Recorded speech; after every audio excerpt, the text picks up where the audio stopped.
Hey guys, what's going on? Kulprit here, and today is a special day for me. Well, yesterday for you guys, as I'm recording it today, it's my birthday. I am 35 years old. I cannot really believe it. I still feel like I'm 20, 25. I just feel like you don't grow, but your responsibilities do. I guess that's life. But yeah, it's a nice day to reflect back and kind of think about all I've accomplished in just the last year and just looking back now. I mean, it's a proud day. Birthdays always typically are, but just remember, they weren't all necessarily happy birthdays and proud birthdays. Sometimes life can throw you curveballs that things don't exactly go how you planned, and they don't often go in straight lines. And just keep that in mind, guys, and keep pushing through, and you'll get there. As long as you kind of are a decent person and try to live the right way, you'll be okay, and then you'll come out on the other end all right. I can tell you that from my experiences anyway. But today's going to be mailbag, and we're going to talk about some things. Got four pretty good questions, multi-part questions, so I want to get into them as quick as possible so that this video doesn't go too long. But before I go any further, I do want to give you one piece of bad news. There will be no Friendly Fire episode tonight. It's just too much trying to thread the needle. As I said, as you guys are watching this, last night was my birthday with my wife and my boys, and then tomorrow night being Saturday, we have kind of a family day, and then we have my family kind of is getting together for a little barbecue for my birthday. So trying to thread the needle on Friday night. I don't want to stay up too late. And all the technical issues we had on the first episode, which, they weren't my fault. I had no part in it. It was still hard to adapt. You need to be prepared, and I wasn't going to be able to prepare and get things organized enough. So we're going to postpone again one more week, next Friday. Same free-to-play games topics. Might have to shuffle guests. I'm not sure yet. But unfortunately, we'll be postponing no show this Friday. I'll try to do a stream, but it just won't be the show. Unfortunately, I didn't think we'd go 2 weeks. I'm an idiot. I don't know how my own birthday snuck up on me, but it did. So that's on me. Sorry, guys. Next week. But let's get right to the first question. This is from James Moore. Great video. I also have a question. What would you think of adding more cinematics and set pieces to the multiplayer? So maybe if you take out an MCOM and rush, an antenna or a bridge might collapse onto the main battlefield where people are maybe crushed. It might crush anybody in the way. A la Caspian Border, the antenna falls. If you're under it, you're dead. Yeah, I like this. I just did a topic, or I talked about this. Maybe it was a mailbag. Maybe it was a whole video. Dynamic maps, which maybe I should. I'm sure I've talked about this. But anyway, I'm all for more dynamic maps, more player-influenced maps. I'm really hoping that's going to be a route that they go with Battlefield 4, given that they should have more time to work on these types of things. Yeah, actually, the bridge thing is really good. I hadn't really put that together. That would be great. Even if you could just blow them up. C4, that would instantly right there would give support a means to be more valuable. Let's just pretend you got a map. There's a big river in the middle. I guess what's Riverside is one, but I'm not gonna take a specific map. And there's various bridges that cross that river. Now maybe you'd also have to have a couple fords, I think, where you could just drive across the river, but they would be fewer. And they'd be defendable, and they'd be more predictable. So if you're defending, say, your objective is going to be to blow up the bridge to limit the routes that the vehicles and tanks can take. And as attackers, you want to defend those bridges because they're very important arteries to get your armor up into the base to get the MCOM. You see where I'm going here. That's a lot of times that's what people would fight over in real war. So yes, I would love to see that. Certain things are nonsense, like that the earthquake and epicenter. Does that add anything? No, it really doesn't. There was the Black Ops, was it Silo? The rocket would launch like every 2 minutes, and it would just be like you'd be in this heated fight, and then this rocket would go off, and almost everybody would just sit there for whatever, 15, 20, 30 seconds, wait for it's over, and then the match would go back on. The cinematics where after the third or fourth time you've played that map, they're boring, those need to go. Those don't add anything, okay? But there were certain other things like Black Ops, again, I can't think of the name. It's been too long. You were in train tracks, and the trains would go by, and the trains would be really loud. There'd be a little vibration, if I remember correctly, but it wasn't crazy. And basically, you couldn't hear footsteps and things like that as the train was going by. But the difference was, I chose to go over by those train tracks. Imagine Kaiser Railroad.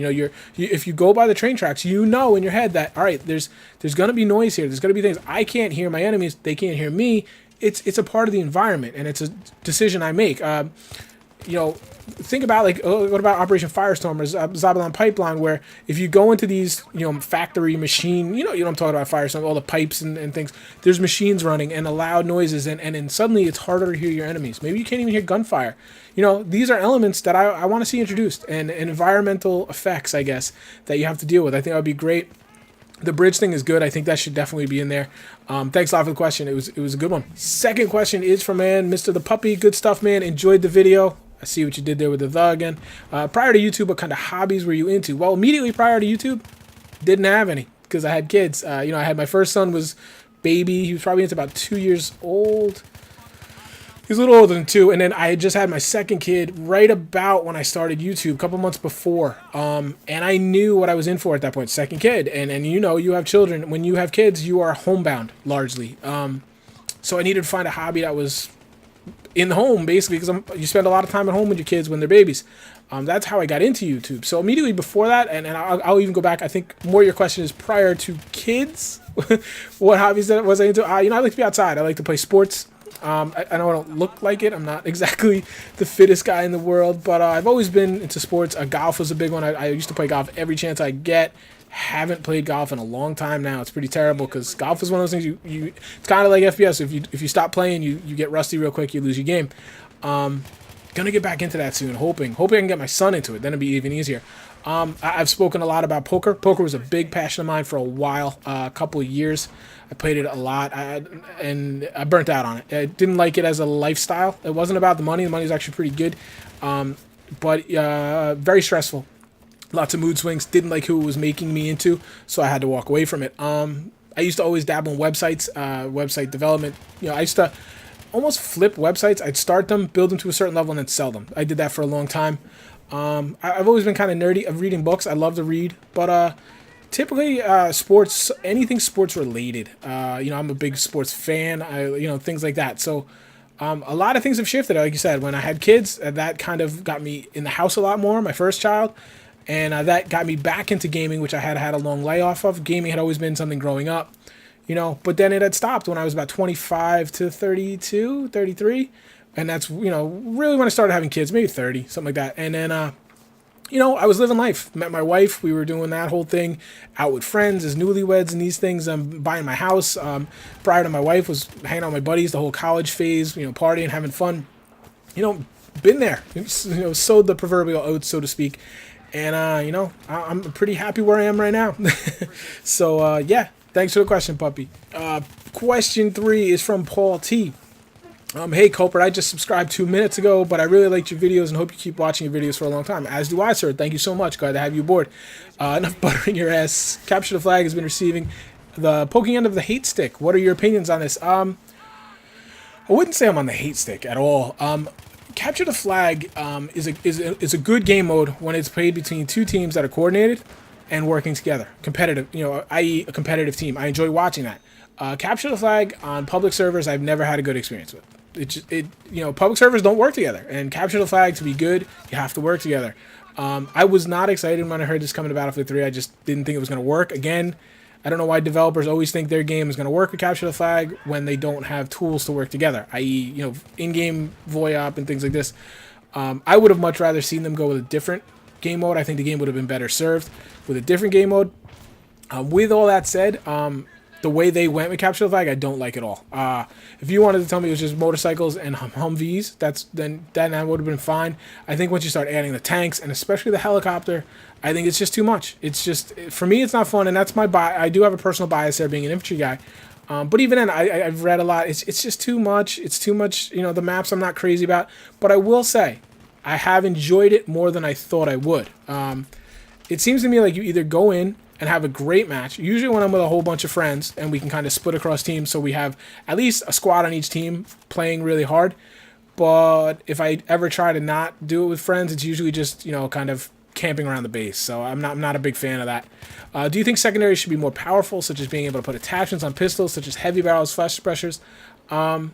Not more powerful. I think they're perfectly balanced right now. You should be at a disadvantage if you're with your sidearm and someone's with an AEK.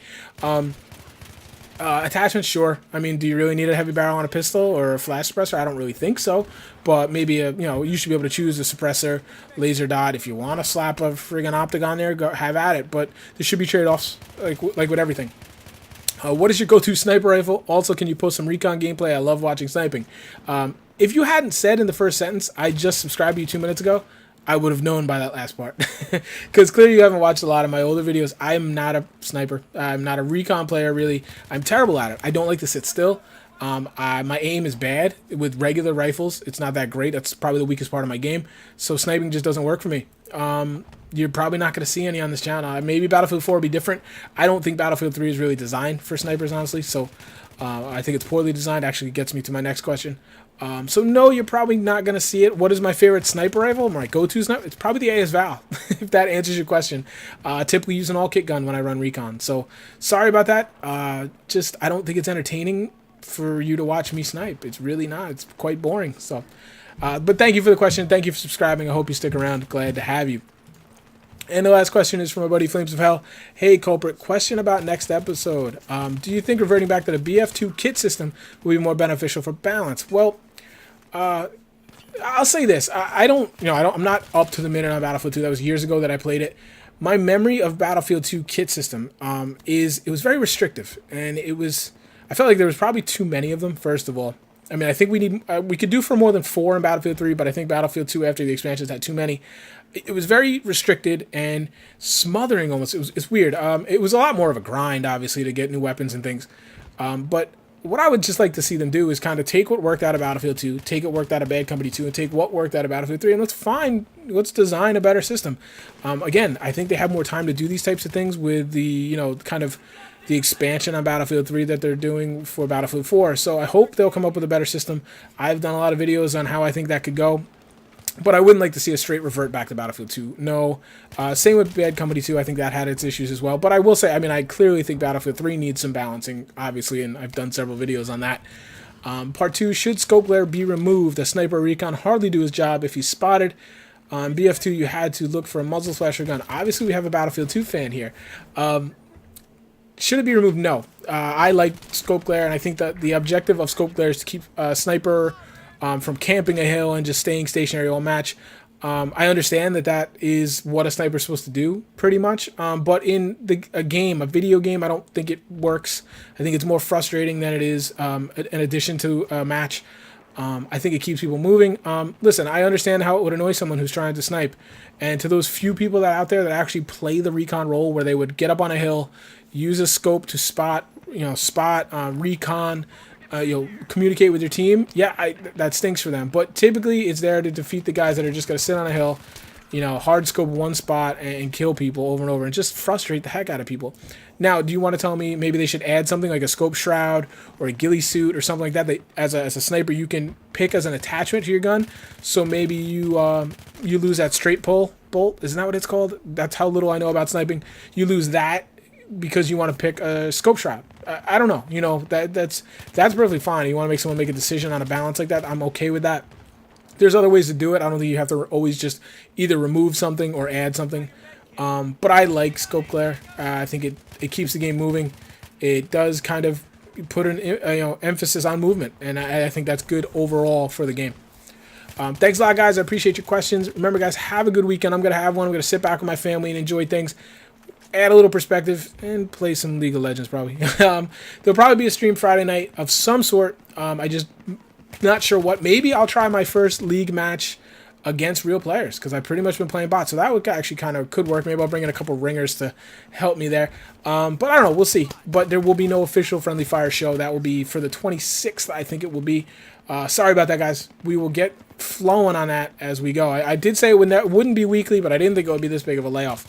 Otherwise, guys, thanks so much for the birthday wishes I've already gotten. I appreciate that. It always makes it feel like a little bit more of a special day. Hope you have a good weekend. I will talk to you soon, guys. Take care.